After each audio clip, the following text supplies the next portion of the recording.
Assalamualaikum warahmatullahi wabarakatuh. Halo siswa-siswi Bapak semuanya kelas 8.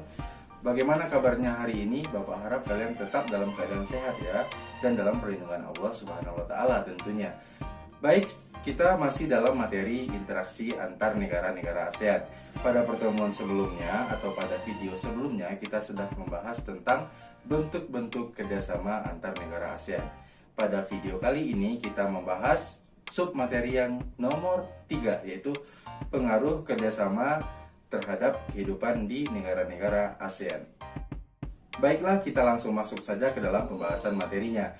Pada materi pengaruh kerjasama ASEAN terhadap kehidupan di negara-negara ASEAN ini, ada 5 submateri yang akan kita bahas, yaitu yang pertama pengaruhnya terhadap kehidupan ekonomi, yang kedua pengaruhnya terhadap kehidupan sosial, lalu kita melihat pengaruhnya terhadap kehidupan budaya, yang keempat kita lihat lagi pengaruhnya terhadap kehidupan politik, dan yang terakhir pengaruhnya terhadap kehidupan pendidikan.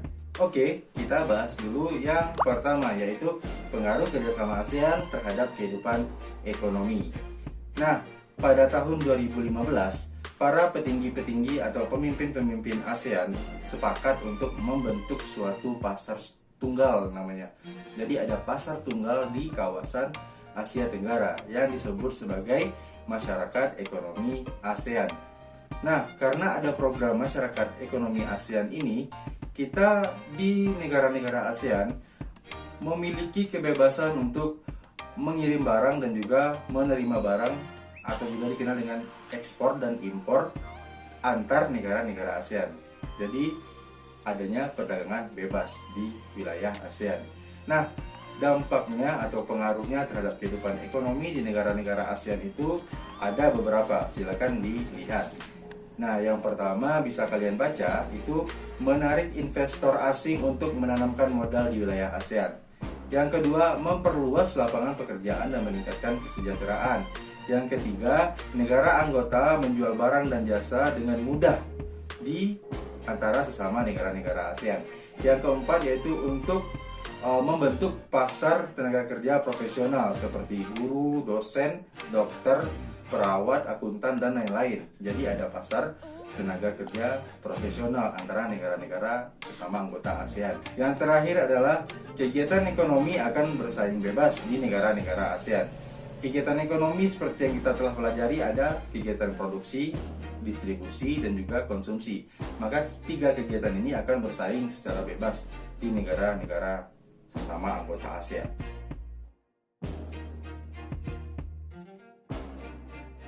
Nah, kita masuk ke yang kedua, yaitu pengaruh kerjasama ASEAN terhadap kehidupan sosial. Ini masih kasus pada tahun 2015. Pada tahun 2015 lalu terdapat pengungsi-pengungsi dari Myanmar atau disebut juga dengan pengungsi Rohingya, juga ada yang menyebutnya sebagai manusia perahu. Nah, pengungsi-pengungsi ini pergi mengungsi dari Rohingya menuju daerah-daerah sekitarnya, yaitu negara-negara di kawasan Asia Tenggara, karena ada konflik di daerahnya. Nah, karena ada pengungsian ini yang pergi ke negara-negara tetangganya, maka terjadi juga pengaruh terhadap kehidupan sosial di negara ASEAN. Apa saja pengaruhnya? Mari kita lihat di samping Bapak. Baik, yang pertama pengaruhnya adalah negara-negara ASEAN diperintahkan untuk menerima sementara pengungsi Rohingya. Jadi dalam kehidupan sosial kita harus menerima pengungsi Rohingya tersebut. Lah, yang kedua, berubahnya dinamika jumlah penduduk di negara asal dan juga di negara tujuan pengungsi tersebut. Karena ada pengungsi itu datang ke negara kita, maka dinamika atau jumlah penduduk kita yang ada menempati suatu wilayah itu akan menjadi makin bertambah. Dan juga di sebaliknya, di daerah asal mereka, pengungsi itu meninggalkan negaranya, maka jumlah penduduk yang ada di sana akan berkurang. Itulah pengaruh yang kedua. Yang ketiga, akan menimbulkan interaksi sosial antar pengungsi dengan masyarakat daerah tempat mereka mengungsi, maka terjadi interaksi sosial. Itu pengaruh yang ketiga. Lalu ada juga pengaruh yang keempat. Ini akan memunculkan rasa simpati dan empati dari warga setempat terhadap pengungsi Rohingya tersebut. Tentunya karena pengungsi ini memiliki kisah dan juga cerita yang sangat membuat kita bisa menjadi simpati dan empati, makanya bisa menimbulkan rasa-rasa tersebut di masyarakat yang tempat pengungsi tersebut mengungsi. Oke, lanjut kita masuk ke yang ketiga, yaitu pengaruh kerjasama ASEAN terhadap kehidupan budaya. Kerjasama antar negara ASEAN telah mengalami perkembangan dan perubahan sejak awal pertama komunitas ini dibentuk, yang menonjolkan kebudayaan sebagai faktor yang penting bagi pembangunan komunitas ASEAN. Baik itu secara berkesinambungan, maksudnya adalah secara berkelanjutan. Nah, oke. Berbagai kerjasama terkait bidang kebudayaan ini juga telah dilaksanakan, dan itu memiliki pengaruh yang cukup terhadap kehidupan budaya di negara-negara ASEAN. Yang pertama bisa kita lihat itu adalah Festival Budaya ASEAN. Ini tentu saja pengaruhnya akan terjadi pertukaran budaya-budaya antar negara-negara ASEAN. Lalu yang kedua adalah perkemahan budaya serumpun ASEAN. Ini juga suatu bentuk pertukaran budaya antar negara-negara serumpun, yaitu contohnya Indonesia, Malaysia, dan juga Brunei. Ini anggota dalam event perkemahan budaya serumpun ASEAN ini. Lalu yang terakhir ada industri musik. Bisa kalian lihat brosur di sebelah, itu adalah salah satu event musik yang pernah diadakan di tingkat ASEAN. Lalu ini juga akan mempengaruhi industri musik antar negara-negara ASEAN, karena bisa saling bertukar pikiran, bertukar ilmu, dan juga bertukar seni masing-masing daerah di negara-negara ASEAN, sehingga akan terbentuk suatu industri musik yang lebih bagus atau lebih baik lagi. Selanjutnya kita bahas nomor yang keempat, yaitu pengaruh kerjasama ASEAN terhadap kehidupan politik. Nah, kasus-kasus yang pernah terjadi dalam kehidupan politik antar negara ASEAN ini bisa Bapak bagi menjadi dua garis besar, yaitu yang pertama kasusnya tentang sengketa perbatasan wilayah, yang kedua tentang pekerja migran. Mari kita bahas satu persatu. Yang pertama kita bahas dulu tentang kasus sengketa perbatasan wilayah. Di negara-negara ASEAN banyak terjadi sengketa perbatasan wilayah. Di antaranya ada beberapa yang akan kita ketahui. Yang pertama ada kasus Natuna. Ini adalah kasus Pulau Natuna. Bisa kalian lihat di peta yang ada di atas Bapak, itu merupakan peta Pulau Natuna yang ada di antara Pulau Kalimantan dan juga Malaysia. Nah, negara yang terlibat dalam perebutan sengketa ini adalah Tiongkok dengan Indonesia. Jadi Tiongkok mengklaim bahwa Pulau Natuna merupakan pulau mereka karena masuk ke dalam zona ekonomi eksklusif mereka. Lalu Indonesia membantah hal tersebut karena Indonesia merupakan negara yang memiliki Pulau Natuna tersebut. Indonesia lalu menyelesaikan sengketa ini ke PBB. Dibawalah kasus ini ke PBB. Dan akhirnya klaim ini tidak sah, sehingga Cina tidak jadi memiliki Pulau Natuna, dan Pulau Natuna sah milik Indonesia. Lalu kasus yang kedua yaitu tentang Pulau Sipadan dan Ligitan. Ini bisa juga dilihat di peta di atas, itulah tempat pulau ini berada, yaitu di ujung atas Pulau Kalimantan. Nah, negara yang terlibat dalam sengketa ini adalah Indonesia dan Malaysia. Jadi, Malaysia mengklaim bahwa Sipadan dan Ligitan ini merupakan pulau milik negara mereka. Lalu Indonesia tidak terima, akhirnya dibawalah kasus ini dan diselesaikan di Mahkamah Internasional. Dan pada akhirnya klaim ini dikabulkan. Jadi klaim Malaysia dikabulkan. Akhirnya Pulau Sipadan dan Ligitan menjadi milik Malaysia, dan Indonesia harus ikhlas melepas Pulau Sipadan dan Ligitan tersebut. Lalu kasus yang selanjutnya adalah kasus Kepulauan Spratly. Kepulauan Spratly ini diperebutkan oleh beberapa negara, yaitu ada Filipina, Vietnam, dan juga Tiongkok. Masing-masing negara mengakui bahwa kepulauan itu masuk ke dalam wilayah negara mereka, sehingga pulau tersebut adalah milik negara mereka.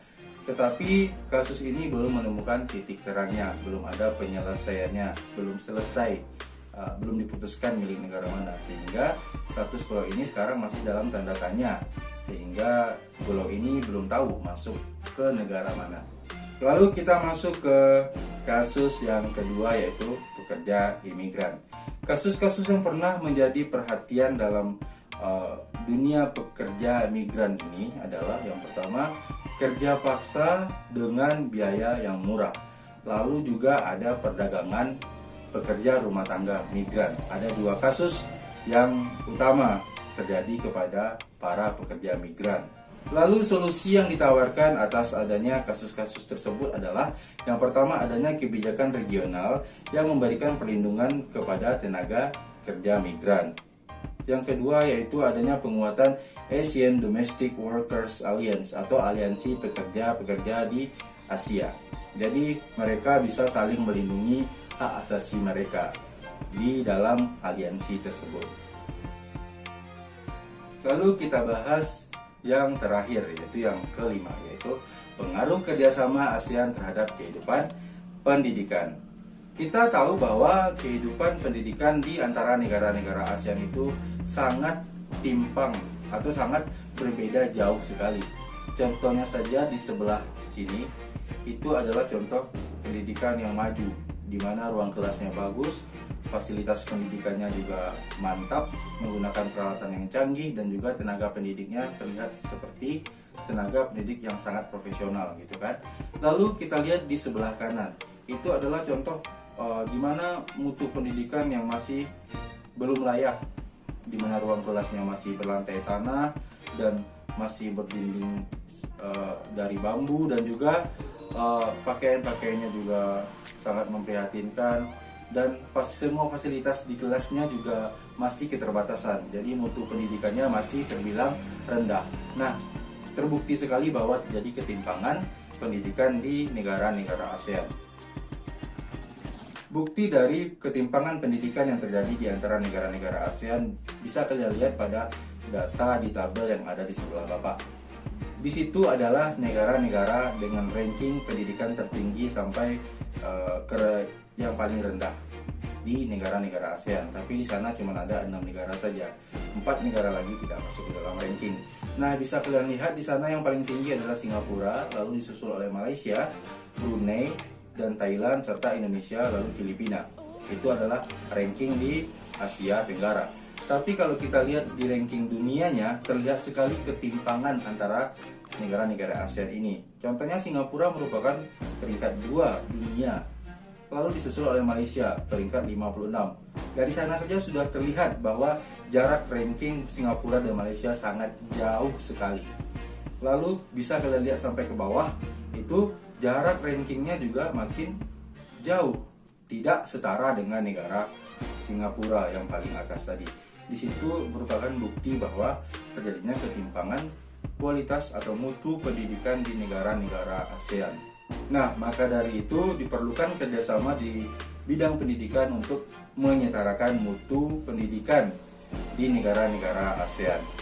Oke, menghadapi MEA, yaitu Masyarakat Ekonomi ASEAN, yang telah kita bahas pada materi yang tadi, pemerintah Indonesia harus meningkatkan kualitas pendidikan kita agar tenaga kerja kita bisa bersaing dengan tenaga kerja negara-negara Asia Tenggara yang lainnya. Jangan sampai kita kalah dari negara-negara ASEAN yang lain, sehingga tenaga kerja kita tidak akan terpakai akibatnya, karena mutu kita masih rendah. Makanya pemerintah harus bekerja keras atau berinovasi untuk membuat mutu pendidikan kita menjadi lebih baik lagi. Nah, pemerintah membebaskan lembaga-lembaga pendidikan untuk melakukan reformasi menyeluruh dalam pendidikan Indonesia untuk menghadapi MEA. Di antaranya ada beberapa kebijakan. Yang pertama, sertifikasi guru dan dosen untuk meningkatkan mutu pendidikan. Yang kedua, adanya program akreditasi sekolah dan universitas. Yang ketiga, adanya standarisasi pendidikan. Yang keempat, adanya peningkatan gaji dan kesejahteraan guru dan tenaga pendidikan. Yang kelima, adanya rekrutmen tenaga pendidik yang profesional. Oke, baiklah Ananda, itulah penjelasan materi yang dapat Bapak sampaikan pada video kali ini. Terima kasih telah mengikuti PBM Online IPS dengan baik, dan jangan lupa tulis komentar di bawah untuk absen. Silakan disebutkan nama dan kelas masing-masing. Lalu jika ada pertanyaan, mari kita diskusikan pertanyaan Ananda di grup WA kelas masing-masing. Sekian dan terima kasih telah menonton video ini. Assalamualaikum warahmatullahi wabarakatuh.